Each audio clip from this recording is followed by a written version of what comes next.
Naaresto ang duha ka mga batan-on nga nalakip sa grupo nga nalambigit sa gang war sa Mandawi City. Matud pa ang hinungdan kuno sa panagbingkil kasuya sa babay. Ano ang detalye sa report ni Nico Sereno?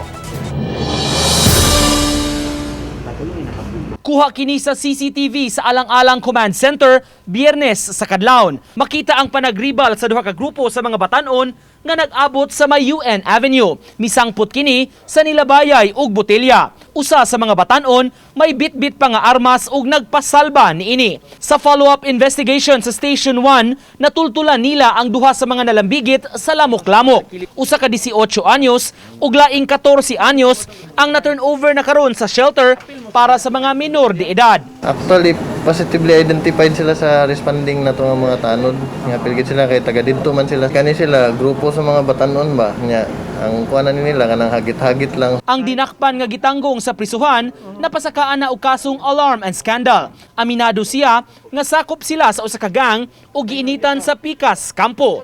Ako mga kauban na mainit ato. Kaya among gikuan ba?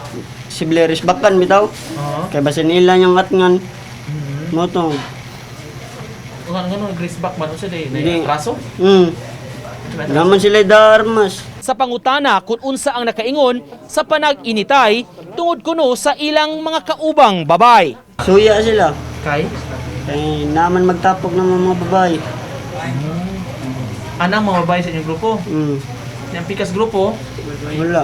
matud sa hepe sa Station 1, padayon pang giila ang ubang nalambigit sa insidente. Gihingusgan sab sa PNP ang pagmonitor sa lugar ug pagparoving panahon sa kagabhion. Ilang gipasalig ang hugot ka implementasyon sa curfew sa mga minor de edad. Kung na sila makita ang mga ingunan na welcome kayo mi or open ang among lines of communication para i-report nila sa amo immediately para atong mapadala ng pulis dito. Uban ni Godfrey Relien, Nico Sereno, Balitang Bisdak.